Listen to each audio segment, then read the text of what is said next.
Today we're going to meet a man who bought his first classic car when he was just 12 years old, using the money from his paper round. He then restored it and incredibly still owns it to this day. So join me for another fascinating classic car story.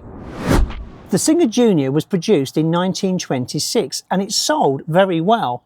The company was taken over by the Roots Group in 1956 and eventually was discontinued in 1970.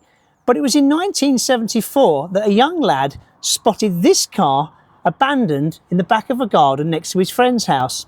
He then set about persuading his dad that they should buy it and restore it. So, Jolyon, what was it that really captured you about this car when you were 12 years old? Well, I think it was, I was very interested in mechanical things at the time. I used to restore bikes from skips and bits and pieces like that. And a car seemed the logical next step. We had a Riley 472 at the time in a beautiful two-tone green. And I saw no reason why that couldn't live in the driveway or the street for a while and make room for this one in the garage for the restoration. We went to see to visit the house where the car was, and there was nobody there. But a neighbour popped his head round, and we spoke to him, and he explained that the owner of the house had recently died, and an estate agent was disposing of all the assets to the relatives who lived abroad. So he suggested we go see the estate agent.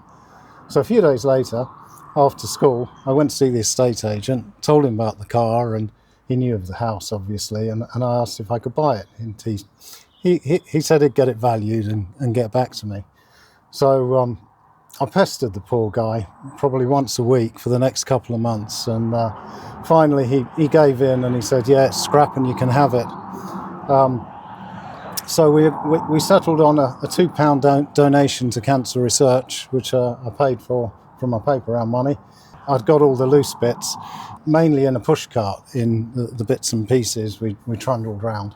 The main chassis was rolling, but the tyres were creased flat from decades, I would say. So my dad and I went round with a foot pump, and amazingly the tyres inflated. And my dad and my sister pushed the car with me steering it the few streets back to my house. So the whole project, though, spanned a period of 15 years, didn't it? That's right, yeah. Once I got it home, I started disassembling what was still assembled and touring auto jumbles to try and acquire the bits that were missing. And even in scrapyards in those days, you could find 30s cars or the remnants of. And a couple of years later, I secured a part-time job with a local backstreet garage, and it was a one-man band who did everything. He did resprays, he did services, he did starter motor rebuilds. Yeah. He was very flexible, and so I learned an awful lot from him. And also my dad, who was a marine engineer by trade, was fairly well versed in motor mechanics too, as many people were back in the 1970s and 80s. I had the bottom end of the engine rebuilt, the crank reground, the bearings remetalled, and bores rebored, pistons replaced, and slowly put it all back together. The car's painted black. I chose black because it was quite an original colour, so it was in period, and also I thought it'd be easy to match. So if you look at the car, it's all different shades of black from different black paints. There's taxi black, Rolls-Royce black, all sorts of blacks. So can you actually remember which blacks come from which cars? I mean, where's the Rolls-Royce black? This is the Rolls-Royce black. Okay. The taxi black is the Valence at the back.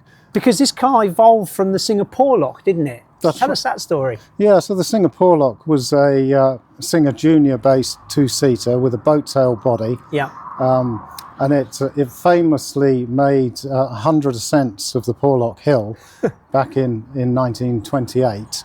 And the Porlock Hill's a very steep and muddy hill, and it was done in December under RAC trial. And it went up and down 100 times, which was quite a feat for a little car of the time. Yeah. And in 1988, the Singer Owners Club recreated the event as an anniversary event. And I went along, the car was running by then and MOT'd, and I did just 2 ascents and descents. The weather was appalling, But yeah, it sort of brought home the admiration we for the guys appreciate what they did. who did it 100 times. Just seems absolutely incredible. Similar weather and no tarmac or little tarmac. Yeah. Let's have a look at the engine and see what we got going on here, can we, Jolyon? Yeah, sure. Right, what's here? What we got? Well, it's a very straightforward 4-cylinder overhead cam. Yeah.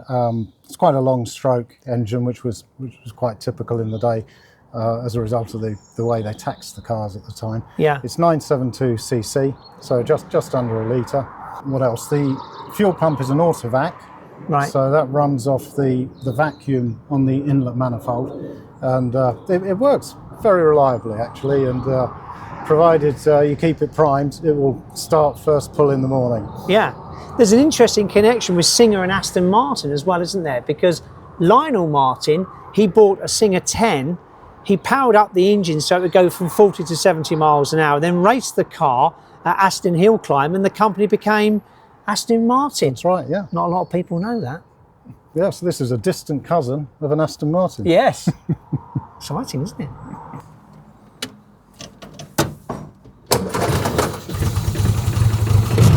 Well, I have to say, it's very intimate in here, isn't it? It is. It is, okay.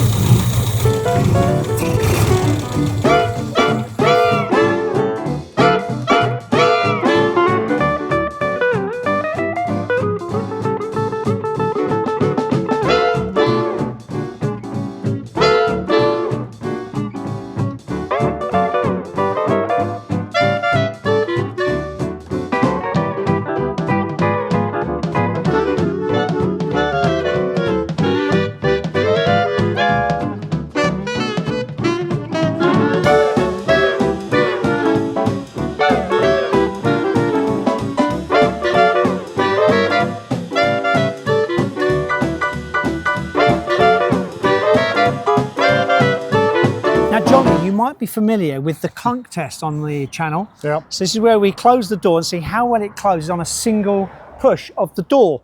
Now, obviously, this is a very old car from 1932, so we're not expecting too much, but what score do you think it might be? Well, it's an ash frame, so it's wood skinned with aluminium, and it's all a bit warped, so I think a 2 or a 3 would be good. Okay, well, let's give it a test. Let's have a look and see what happens. I'm going to let you do the honours, Jolyon. Okay. It's your car. Give it a go. I don't know, that was all right, wasn't it? It closed. Well, it didn't stop, you know. That was pretty good. We're going to give it a 2. It's worth a 2, isn't it? It's worth a 2. It's not a P6.